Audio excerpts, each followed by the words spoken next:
500 വർഷങ്ങൾക്ക് മുൻപ് ഡ്രാഗൺസ് ഭരിച്ച് സ്വർഗതുല്യമാക്കിയിരുന്ന കുമാൻഡ്ര സാമ്രാജ്യം ഒരിക്കൽ കറുത്ത പിശാചായിട്ടുള്ള ഡ്രോൺ അവരെ ആക്രമിക്കാൻ വരുന്നു. മറികടക്കുന്നതിനെ എല്ലാത്തിനെയും കല്ലാക്കി മാറ്റുന്ന ആ പിശാചിനെ നേരിടാൻ അവിടെയുള്ള ഡ്രാഗൺസ് എല്ലാം സ്വയം ബലിയർപ്പിച്ച് അവരുടെ ശക്തികളെല്ലാം ഒരു സ്റ്റോണിലേക്ക് കൈമാറി. അവസാന ഡ്രാഗൺ ആയിട്ടുള്ള സിസുവിനെ അവരത് ഏൽപ്പിക്കുകയും ചെയ്തു. എന്നാൽ ഈ ഡ്രാഗൺ സ്റ്റോണിന്റെ പേരും പറഞ്ഞ് കുമാൻഡ്ര സാമ്രാജ്യം തന്നെ വിഭജിച്ച് അവരിപ്പോൾ 5 വിഭാഗങ്ങളായിട്ട് മാറിയിരിക്കുകയാണ്.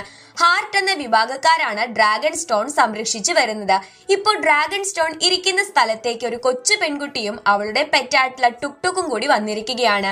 ഇത് ഇത്ര എളുപ്പമാണോ ഇവിടെ നിന്ന് എടുക്കാനെന്ന് ചോദിച്ച ആ പെൺകുട്ടിയുടെ മുന്നിലേക്ക് അതിന്റെ സംരക്ഷകനായിട്ടുള്ള ചീഫ് ബെഞ്ച വരുന്നു.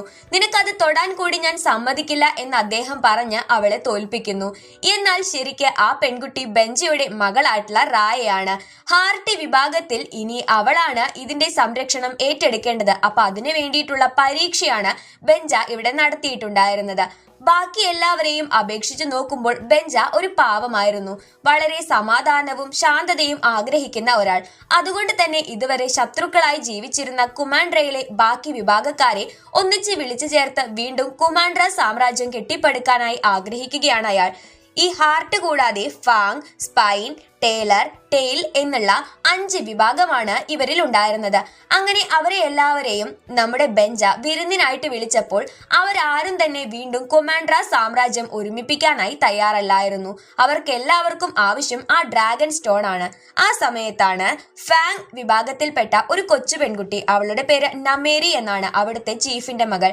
അവൾ നമ്മുടെ റായയോട് കൂട്ടാവുകയാണ്. അന്ന് സിസു ഈ ഡ്രാഗൺ സ്റ്റോൺ ഇവിടെ വച്ചതിന് ശേഷം ഏതോ നദിയുടെ അറ്റത്ത് പോയി ഉറങ്ങുകയാണെന്ന് നമാരിയിൽ നിന്നാണ് റായ അറിയുന്നത്. നമാരി അവൾക്ക് ഒരു ഡ്രാഗൺ പെൻഡന്റും കൊടുക്കുന്നു. അവളോട് ഇഷ്ടം തോന്നിയ നമ്മുടെ റായ ഇവിടെ വന്ന ഡ്രാഗൺ സ്റ്റോൺ എവിടെയാണെന്ന് നമാരിക്ക് കാണിച്ചു കൊടുത്തപ്പോൾ അവളുടെ ഉള്ളിലെ ആ ദുഷ്ടബുദ്ധി പുറത്തേക്ക് വന്നു. ശരിക്ക് ഫാങ്ങുകാർക്ക് ആ ഡ്രാഗൺ സ്റ്റോൺ എടുക്കാൻ വേണ്ടി അവളെ സഹായിക്കുകയായിരുന്നു. ഈ ഡ്രാഗൺ സ്റ്റോൺ ഇരിക്കുന്ന സ്ഥലം കണ്ട എല്ലാ വിഭാഗക്കാരും അത് പോയി എടുക്കാൻ ശ്രമിച്ചതും ഈ ഡ്രാഗൺ സ്റ്റോൺ തവിട് പൊടിയായി പോവുകയാണ്. ഡ്രാഗൺ സ്റ്റോണിന്റെ കാരണം മാത്രം കൊണ്ട് ഇവിടം വിട്ടുപോയ ഡ്രോൺ തിരികെ വരികയും പിന്നെയും ഈ കുമാൻഡ്ര സാമ്രാജ്യത്തെ ആക്രമിക്കാനായി ഒരുങ്ങുകയും ചെയ്തു. ഡ്രോൺ ആരുടെ ദേഹത്തൂടി കയറിയാലും അവരെല്ലാവരും തന്നെ കല്ലായി മാറും. എന്നാൽ വെള്ളത്തിനെ ഡ്രോണിന് പേടിയാണ്. അതുകൊണ്ട് തന്നെയാണ് ബെഞ്ച മകളെ എടുത്ത് വെള്ളത്തിലേക്ക് ഇടുന്നത്. ഇന്ന് ഏകദേശം 6 വർഷത്തോളം കഴിഞ്ഞിരിക്കുന്നു. ഇപ്പോഴും നമ്മുടെ റായ എന്തോ ഒരു കാര്യം അന്വേഷിച്ചു കൊണ്ടിരിക്കുകയാണ്. അവൾ ഇപ്പോൾ ഉള്ളത് ടെയിലായിരുന്നു. അവളുടെ കയ്യിൽ ഒരു മാപ്പ് ഉണ്ട്. ആ മാപ്പ് നോക്കിയിട്ട് വറ്റിക്കിടക്കുന്ന ഒരു നദിയുടെ അറ്റത്തേക്കാണ് നമ്മുടെ റായ പോയിക്കൊണ്ടിരിക്കുന്നത്. അവൾ തേടിക്കൊണ്ടിരിക്കുന്നത് മറ്റാരെയുമല്ല, ആ മഹാ ഡ്രാഗൻ ആയിട്ടുള്ള സിസുവിനെ ആയിരുന്നു. ഒരു നദിയുടെ അറ്റത്തേക്ക് എത്തിയിട്ട് എനിക്കിനി പ്രതീക്ഷയൊന്നുമില്ല. 6 വർഷമായി ഞാൻ തിരഞ്ഞുകൊണ്ടിരിക്കുകയാണ്. പല നദിയുടെ അറ്റത്തും ഞാൻ പോയി. എനിക്ക് കുമാൻഡ്ര സാമ്രാജ്യത്തെ തിരികെ കൊണ്ടുവരണം, എന്റെ അച്ഛനെ എനിക്ക് തിരികെ കൊണ്ടുവരണം എന്നും പറഞ്ഞ് സിസുവിനോട് അവൾ പ്രാർത്ഥിക്കുകയാണ്. കുറച്ചു നേരം കഴിഞ്ഞപ്പോഴേക്ക് സിസു എന്ന ആ മഹാ ഡ്രാഗൺ അവളുടെ മുന്നിൽ പ്രത്യക്ഷപ്പെട്ടു. എന്നാൽ 500 വർഷമായിട്ടുള്ള മയക്കമാണെന്ന് അതിനറിയില്ലായിരുന്നു. റായയിൽ നിന്ന് ഇവിടെ സംഭവിച്ച കാര്യങ്ങളൊക്കെ തന്നെ ഇപ്പോ സിസു അറിയുകയാണ്. എന്നാൽ ആ ഡ്രാഗൺ സ്റ്റോൺ പൊട്ടിപ്പോയതിനാൽ എനിക്കൊന്നും ചെയ്യാൻ കഴിയില്ല എന്ന് സിസു പറയുമ്പോൾ നമുക്ക് ആ സ്റ്റോണിന്റെ എല്ലാ ഭാഗങ്ങളും എല്ലാ വിഭാഗങ്ങളിൽ നിന്ന് കണ്ടെത്താം. എന്നാൽ നിങ്ങൾക്ക് അതിന്റെ ശക്തി തിരികെ കൊണ്ടുവരാൻ സാധിക്കുമല്ലോ എന്ന് റായ പറയുന്നു. ഇവിടെ കല്ലായി പോയ മനുഷ്യന്മാരെയൊക്കെ തിരിച്ചെടുക്കാനായിട്ട് മറ്റൊരു മാർഗവുമില്ല എന്നും പറയുകയാണ്. ഈ സമയം നമേരിയും റായയുടെ പിറകെ തന്നെ വരുന്നുണ്ടായിരുന്നു. അവൾ എന്തിനു വേണ്ടിയിട്ട് ഫാങ്ങിൽ നിന്ന് സിസുവിന്റെ ഒരു ഭൂപടം അടിച്ചു മാറ്റിയിട്ടുണ്ട്. അപ്പൊ അത് എന്തിനു വേണ്ടിയിട്ടാണെന്ന് കണ്ടെത്താൻ വേണ്ടിയിട്ടാണ് ഇപ്പോ നമേരി അവളുടെ പിറകെ നടക്കുന്നത്. ഈ ടെയിൽ ദേശത്ത് എവിടെയാണ് ഡ്രാഗൺ സ്റ്റോണിന്റെ കഷ്ണം ഇരിക്കുന്നത് അറിയാമെന്നും പറഞ്ഞ് റായ സിസുവുമായിട്ട് ആ സ്ഥലത്തേക്ക് വരികയാണ്. അവിടെയാണെങ്കിൽ ഒരു മിന്നാമിനുങ്ങ് കൂട്ടമുണ്ടായിരുന്നു, അതും നാറ്റക്കേസ് ഉണ്ടാക്കുന്ന കൂട്ടം. എന്നാൽ ഡ്രോണിന്റെ ആക്രമണം കാരണം ഇവിടുത്തെ അധികാരി അടക്കം കല്ലായി മാറിയിരിക്കുകയാണ്. എന്നാലും അവിടെ നിന്നുള്ള ഡ്രാഗൺ സ്റ്റോൺ കൈക്കലാക്കിയപ്പോൾ സിസുവിന് മനുഷ്യരൂപം ലഭിക്കുന്നുണ്ട്. എന്നാൽ ഇവരുടെ പിറകെ വന്ന നമേരി, നീ എന്തിനു വേണ്ടിയിട്ടാണ് ഞങ്ങളുടെ ദേശം ദേശത്ത് നിന്ന് ആ മാപ്പ് എടുത്തോണ്ട് പോയതെന്ന് ചോദിക്കുമ്പോൾ അവൾക്ക് ഈ രഹസ്യം മനസ്സിലാവാതിരിക്കാൻ സിസുവിനെയും കൂട്ടി റായ രക്ഷപ്പെടുകയാണ്. ഫാങ് ദേശത്തുള്ളവരെല്ലാവരും പൂച്ചയുടെ മുകളിൽ ഇരുന്നാണ് സഞ്ചരിക്കാറുള്ളത്. പൂച്ചയ്ക്ക് വെള്ളം പേടിയാണല്ലോ, അതുകൊണ്ട് തന്നെ സിസുവിനെയും കൂട്ടി അവൾ പെട്ടെന്ന് ഒരു ബോട്ടിലേക്ക് എടുത്തു ചാടുന്നു. ആ ബോട്ടിലുള്ള പയ്യന്റെ പേര് ബൂൺ എന്നായിരുന്നു. ബൂണിനോട് അവർ ഞങ്ങളെ ഇവിടെ നിന്ന് എങ്ങനെയെങ്കിലും കൊണ്ടുപോകാമോ, ടൈലർ എന്ന ദേശത്തേക്ക് എത്തിക്കാമോ എന്ന് ചോദിക്കുകയാണ്. എന്നാൽ അവന്റെ പോക്ക് അത്രയ്ക്ക് സ്പീഡ് അല്ലാത്തത് കൊണ്ട് വാട്ടർ ഡ്രാഗൺ കൂടിയായിട്ടുള്ള സിസു ഇവരുടെ ബോട്ട് വളരെ വേഗത്തിൽ സഞ്ചരിപ്പിച്ചു. ഒരുപാട് നാളുകൾക്ക് ശേഷം വെള്ളത്തിൽ ഇറങ്ങിയ സന്തോഷവും സിസുവിലുണ്ടായിരുന്നു. എന്നാൽ ബൂണിനെ ഒന്നും വിശ്വസിക്കാൻ പറ്റില്ല. അവനൊക്കെ വേറെ ദേശക്കാരാ, അതുകൊണ്ട് നീ മനുഷ്യരൂപത്തിലേക്ക് മാറൂ എന്ന് റായ സിസുവിനോട് പറയുകയാണ്. ബൂൺ നന്നായിട്ട് പാചകം ചെയ്യുമായിരുന്നു. അവൻ കൊടുത്ത ഭക്ഷണം പോലും വിശ്വസിച്ച് കഴിക്കാനായിട്ട് റായ കൂട്ടാക്കുന്നുണ്ടായിരുന്നില്ല. ഈ സമയം നമ്മുടെ ഫാങ്ങിന്റെ ഇപ്പോഴത്തെ രാജകുമാരിയായിട്ടുള്ള നമേരി എന്തോ ഒരു കാര്യം തന്റെ അമ്മയോട് അറിയിക്കാനായി പോകുമ്പോൾ ഇവിടെ ഒരുപാട് ഡ്രാഗൺ ശവമാടങ്ങൾ നമുക്ക് കാണാൻ സാധിക്കും. അന്ന് രാത്രി അവരെല്ലാവരും ചേർന്ന് സഞ്ചരിച്ചു കൊണ്ടിരിക്കുമ്പോഴാണ് ഡ്രോൺ ആക്രമണത്തിൽ തന്റെ പാരന്റ്സ് നഷ്ടമായ കാര്യം ബൂൺ പറയുന്നത്. അധികം വൈകാതെ ടാലോണിൽ അവർ എത്തുകയാണ്. ഇവിടെ ഒരുപാട് പിടിച്ചുപറിക്കാരും പോക്കറ്റ് അടിക്കാരും ഉണ്ട്. ഇവിടുത്തെ അധികാരിയും അത്ര നല്ലതല്ല. അതുകൊണ്ട് സിസുവിനെ ആ ബോട്ടിലിരുത്തി റായ ഒറ്റയ്ക്കാണ് അവിടുത്തെ ഡ്രാഗൺ സ്റ്റോൺ കളക്ട് ചെയ്യാനായിട്ട് പോകുന്നത്. എന്നാൽ അവിടെയുള്ള ഒരു കൊച്ചുകുട്ടിയും 3 മംഗൂസുകളും ചേർന്ന് നമ്മുടെ റായയെ പറ്റിച്ച് അവളുടെ കയ്യിലുണ്ടായിരുന്ന ഡ്രാഗൺ സ്റ്റോൺ അടിച്ചു മാറ്റി കൊണ്ടുപോയി. ഈ സമയം സിസു ആണെങ്കിൽ ബോട്ടിലിരുന്ന് ബോറടിച്ച് ഇവിടുത്തെ ഷോപ്പിങ്ങിനായിട്ട് ഇറങ്ങിയിട്ട് അവിടുത്തെ ഒരു ലേഡിയെ പരിചയപ്പെടുന്നുണ്ട്. റായ ഇപ്പോഴും ആ കൊച്ചു പെൺകുട്ടിയുടെ പിറകെ ഓടിക്കൊണ്ടിരിക്കുകയാണ്. അവസാനം അവൾക്ക് ആ ഡ്രാഗൺ സ്റ്റോൺ തിരികെ കിട്ടി. എന്നാൽ ഈ സമയത്ത് നമ്മുടെ സിസു ആണെങ്കിലോ ഒരു ലേഡിയുടെ പിറകെ പോയിട്ടുണ്ടായിരുന്നല്ലോ. അവര് ശരിക്ക് ഈ ഒരു നാടിന്റെ ചീഫായിരുന്നു. അവരുടെ കയ്യിൽ തന്നെയായിരുന്നു ആ ഡ്രാഗൺ സ്റ്റോണിന്റെ കഷ്ണം ഉണ്ടായിരുന്നത്. അപ്പൊ ബാക്കി ഡ്രാഗൺ സ്റ്റോൺ അവർക്ക് തിരികെ കിട്ടാൻ വേണ്ടിയിട്ട് നമ്മുടെ സിസുവിനെ ഭീഷണിപ്പെടുത്തുകയാണ് ഈ തള്ള ചെയ്യുന്നത്. ഇത് കുറെ നേരം കഴിഞ്ഞിട്ടാണ് റായയ്ക്ക് മനസ്സിലായത്. അപകടം മനസ്സിലായ റായ പോയി സിസുവിനെ രക്ഷിച്ച് ആ ഡ്രാഗൺ സ്റ്റോൺ കൂടി കളക്ട് ചെയ്ത് കൊണ്ടുവരികയാണ്. അവിടെ നിന്ന് കിട്ടിയ ആ കുഞ്ഞു പെൺകുട്ടിയെയും മംഗൂസുകളെയും അവർ കൂടെ കൂട്ടുന്നുണ്ട്. ഈ സമയം നമേരി ആണെങ്കിൽ തന്റെ അമ്മയായിട്ടുള്ള വിരാനയെ വന്ന് കണ്ട് റായ എന്തിനോ മുതിർന്നിട്ടുണ്ട്, അവൾ എന്തൊക്കെയോ ചെയ്തു കൂട്ടുന്നുണ്ട് എന്ന് പറയുമ്പോൾ അവൾ ഇവിടെ വന്നാൽ നമുക്ക് വേണ്ട കാര്യങ്ങൾ കാണിച്ചു കൊടുക്കാമെന്ന് വിരാന പറയുകയാണ്. ഈ സമയത്ത് നമ്മുടെ റായയാണെങ്കിൽ സിസു നന്നായിട്ട് ഉപദേശിക്കുന്നൊക്കെ ഉണ്ടായിരുന്നു. കാരണം അതൊരു ഡ്രാഗൻ ആണെന്നുള്ള കാര്യം ബാക്കി ആരും അറിയരുതെന്ന് റായയുടെ നിർബന്ധമാണ്. കാരണം അതൊക്കെ അറിഞ്ഞു കഴിഞ്ഞാൽ അവരിനി ഇതിനെ തട്ടിക്കൊണ്ടു പോകുമോ എന്നുള്ള പേടിയായിരുന്നു റായയ്ക്കുണ്ടായിരുന്നത്. കാര്യം പറഞ്ഞ അവൾക്ക് ആരെയും തന്നെ വിശ്വാസമില്ല. അതിനുശേഷം അവര് സ്പൈനിൽ എത്തുകയാണ്. സ്പൈനിൽ ഉണ്ടായിരുന്ന പോരാളി ടോങ് ഇവരെ പിടിച്ചു കെട്ടിയിട്ട് എനിക്ക് നട്ടെല്ലൊക്കെ ഒടിയുന്ന ശബ്ദം കേൾക്കാനേ ഭയങ്കര ഇഷ്ടമാണെന്നൊക്കെ പറയുമ്പോൾ ആ സമയത്ത് റായ ഇവര് വന്ന കാര്യം തന്നെ ടോങ്ങിനോട് പറയുന്നുണ്ട്. എന്നാൽ അപ്പോഴായിരുന്നു നമേരിയും കൂട്ടരും ഇവളെ തെരഞ്ഞ് അവിടേക്ക് എത്തിയത് നമ്മുടെ റായ കാണുന്നത്. പുറത്തേക്ക് നോക്കിയപ്പോഴാണ് സ്പൈനിൽ ടോങ് അല്ലാതെ മറ്റാരും ജീവനോടെ ഇല്ല എന്ന് മനസ്സിലാകുന്നത്. എന്നാൽ ടോങ്ങിന്റെ അടുത്ത് തന്റെ ഫ്രണ്ട്സിനെ ഏൽപ്പിച്ച് റായ ഒറ്റയ്ക്ക് നമേരിയുടെ അടുത്തേക്ക് പോവുകയാണ്. ഞാൻ എന്ത് ചെയ്താലും നിനക്കെന്താ എന്ന് റായ ചോദിക്കുമ്പോൾ നമേരി നീ എന്റെ ദേശത്തേക്ക് വരുന്നതിന് മുൻപ് ഞാൻ നിന്നെ കാണാൻ വന്നതാണെന്നും പറഞ്ഞ് അവളോട് അടികൂടുന്നു. എന്നാൽ ഇത് കണ്ട നമ്മുടെ സിസു സ്വയം ഡ്രാഗൻ ആയിട്ട് മാറുകയാണ്. സിസു ഡ്രാഗൻ ആണെന്ന് അറിഞ്ഞാൽ എല്ലാവരും അവളെ ചൂഷണം ചെയ്താലോ, അതുകൊണ്ട് ആരെയും വിശ്വാസമില്ലാത്തത് കൊണ്ടാണ് റായ അങ്ങനെ ചെയ്തതെങ്കിലും നമേരി സിസുവിന്റെ ഈ ഡ്രാഗൻ രൂപം കണ്ട് ഞെട്ടിത്തെറിച്ചിരിക്കുകയാണ്. ഇവരുടെ കൂട്ടത്തിലുള്ള എല്ലാവരും റായയെ വഴക്ക് പറഞ്ഞു. എന്തിനു വേണ്ടിയിട്ടാണ് സിസുവിനെ ഞങ്ങളുടെ അടുത്ത് നിന്നും മറച്ചു വെച്ചതെന്ന്.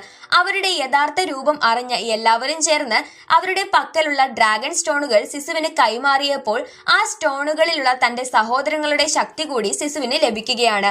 അവൾക്കിപ്പോ സ്വയം തിളങ്ങാനായിട്ടും രൂപം മാറാനായിട്ടും വാട്ടർ പ്ലാറ്റ്ഫോംസ് ഉണ്ടാക്കാനായിട്ടും മഴ പെയ്യിപ്പിക്കാനായിട്ടുള്ള കഴിവൊക്കെ ഉണ്ടായിരുന്നു. പിന്നെ അവൾ നല്ല അസലായിട്ടുള്ള ഒരു വാട്ടർ ഡ്രാഗൺ ആയതുകൊണ്ട് തന്നെ നന്നായി നീന്താനും കഴിയുമായിരുന്നു. ഇനി അവസാനത്തെ സ്റ്റോങ് പീസ് ഇരിക്കുന്നത് ഫാങ്ങിലാണ്. അപ്പൊ ഫാങ്ങിലേക്ക് എങ്ങനെ പോയിട്ട് അത് എടുക്കുമെന്ന് ചോദിക്കുമ്പോൾ സിസു പറയുന്നത് നമേരിക്ക് നല്ല സമ്മാനങ്ങളൊക്കെ കൊടുത്ത് സൗഹൃദപരമായിട്ട് കാര്യങ്ങൾ നീക്കാമെന്നായിരുന്നു. എന്നാൽ നമ്മുടെ റായ അതിന് സമ്മതിക്കുന്നില്ല. അവളെ വിശ്വസിക്കാൻ കൊള്ളില്ല. അതുകൊണ്ട് നമ്മൾ പോരാടി തന്നെ അത് എടുക്കണമെന്ന് പറയുമ്പോൾ റായയെയും കൂട്ടിക്കൊണ്ട് നമ്മുടെ സിസു നേരെ അവൾ ആദ്യം സൂക്ഷിച്ചു വെച്ചിരുന്ന ഡ്രാഗൺ സ്റ്റോൺ ഉള്ള സ്ഥലത്തേക്ക് കൊണ്ടുപോകുന്നു. അവിടെ തന്റെ സഹോദരങ്ങളുടെ കൽ രൂപങ്ങൾ സിസു റായയ്ക്ക് കാണിച്ചു കൊടുത്തു. അംബ, പ്രാണ, ജഗാൻ, പെങ്ങ എന്നീ 4 സഹോദരങ്ങൾ അവസാന നിമിഷത്തിൽ അവരുടെ ശക്തി പകർന്ന ഒരു കല്ല് കല്ല് സിസുവിനെ ഏൽപ്പിക്കുകയായിരുന്നു. അവർ തന്നെയും താൻ അവരെയും വിശ്വസിച്ചതുകൊണ്ട് മാത്രമാണ് ഡ്രൂണിനെ തോൽപ്പിക്കാൻ അന്ന് ഞങ്ങൾക്ക് സാധിച്ചത്. അതിനുശേഷം റായയെയും കൂട്ടിക്കൊണ്ട് അച്ഛന്റെ കൽരൂപത്തിനരികിലേക്ക് പോയി നീ തൽക്കാലം നമേരിയെ വിശ്വസിക്കണം. അവൾക്ക് നമ്മൾ സമ്മാനങ്ങൾ കൊടുത്ത് നമ്മുടെ ഇച്ഛ അറിയിച്ചാൽ അവളും നമ്മുടെ കൂടെ നിൽക്കുമെന്ന് പറയുന്നു. ഇവളുടെ കയ്യിലുള്ള ആ ഡ്രാഗൺ പെൻഡന്റ് കൊടുക്കാൻ റായ അങ്ങനെ തീരുമാനിക്കുകയാണ്. നമേരിയുടെ അമ്മയായിട്ടുള്ള വിരാനയാണെങ്കിൽ മറ്റൊരു പ്ലാനും കൊണ്ട് മുന്നോട്ട് പോകുന്നത് നമേരി അറിയുന്നുണ്ട്. പക്ഷേ ഉപദ്രവകരമായിട്ടുള്ള കാര്യങ്ങളൊന്നും ചെയ്യാനായിട്ട് നമേരിക്കും താല്പര്യമുണ്ടായിരുന്നില്ല. നമ്മുടെ കൊച്ചു പെൺകുട്ടിയെയും മങ്കൂസുകളെയും ഇക്കാര്യം അറിയിക്കാനും അതുപോലെ ആ സമ്മാനം കൊടുത്തുവിടാനുമായിട്ട് ഫാങ്ങിന്റെ കൊട്ടാരത്തിലേക്ക് ഇവര് പറഞ്ഞു വിട്ടിരിക്കുകയാണ്.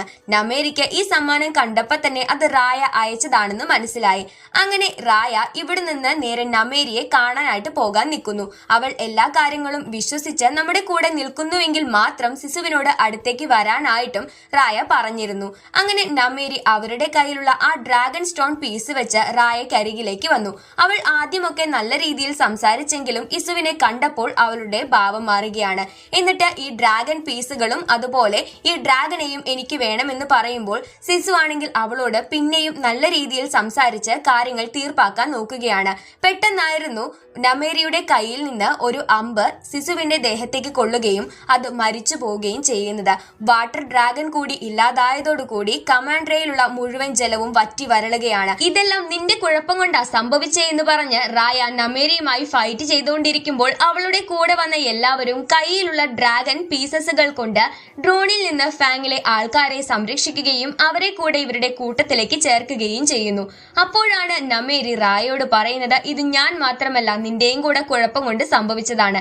കാരണം നീ ഒരിക്കൽ പോലും സിസുവിനെ വിശ്വസിച്ചിരുന്നില്ല. അവർ എപ്പോഴും പറഞ്ഞുകൊണ്ടിരുന്നത് എല്ലാവരും ഒന്നിച്ചു ചേർന്ന് നിന്നാൽ മാത്രമാണ് കുമാൻഡ്ര സാമ്രാജ്യം തിരികെ കൊണ്ടുവരാൻ സാധിക്കൂ എന്നല്ലേ എന്ന്. ഇത് കേട്ട് തിരിച്ചറിവോട് കൂടിയിട്ട് റായ ഫാങ്ങിലെ ജനങ്ങളെ രക്ഷിക്കാനായി തന്റെ പക്കലുള്ള ഡ്രാഗൺ സ്റ്റോൺ എടുത്തോണ്ട് പോകുന്നു. ഇപ്പോൾ നമേരിയും അവരുടെ കൂടെ ചേർന്നിരിക്കുകയാണ്. അന്നേരം നമ്മുടെ റായയ്ക്ക് ഒരു കാര്യം ഓർമ്മ വന്നു. അവർ പരസ്പരം വിശ്വസിച്ച് ഒരു കാര്യം ഒരാളെ ഏൽപ്പിച്ചപ്പോഴായിരുന്നു ഡ്രോൺ അന്ന് പോയത്. അതായത് വിശ്വാസമാണ് ഏറ്റവും വലുത്.